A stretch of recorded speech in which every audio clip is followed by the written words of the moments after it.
Slack costs $8 per user per month. Zulip costs $0 per user per month. Slack locks your conversation history behind a paywall. Zulip gives you every message ever sent forever for free. Slack limits your search to 90 days on the free tier. Zulip archives everything without asking for a credit card. That is the difference between a product and a platform. 25,374 people on GitHub have Zulip's repository.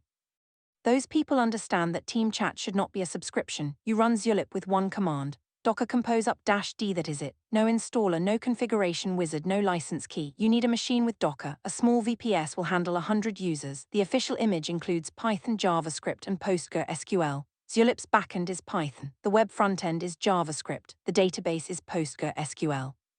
Three technologies work together to deliver messages in real time. You can also deploy on bare metal. You can use Kubernetes, you can use the cloud, but Docker Compose is the fastest path. Zulip organizes conversation by topic. Every channel has topics. Every message has a subject line. You scan the sidebar to see what is active. You do not scroll through a fire hose of random replies. Slack forces a linear timeline. Zulip gives you a structure. This is the core design difference.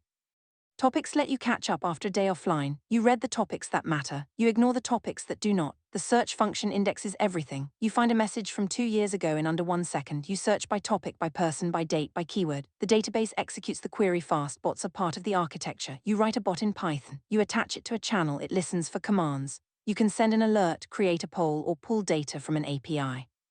The webhook system works with GitHub, GitLab, Jira, Jenkins. You paste a URL into your external service. Zulip formats the incoming data nicely. Push notifications go to your phone. The mobile apps are open source too. Encryption uses TLS everywhere. You control the encryption keys because you control the server. The reality is honest. Zulip's integration catalog is smaller than Slack's. You might write a custom connector for a niche tool.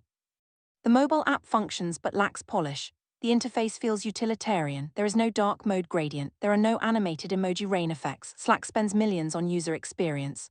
Zulip spends its budget on performance and reliability. The trade-off is clear. If you want prettiness, stay with Slack. If you want control, move to Zulip. The community is active. 500 contributors have submitted code. The issue tracker receives fixes within days. The software does not crash. The downtime is 0 if you manage your server correctly. You should star the repository. You should subscribe to Open Sourcery. Zulip gives you free chat forever. The only cost is the machine you choose to run it on. That is a fair exchange. Open source exists so you can own your communication. Claim it.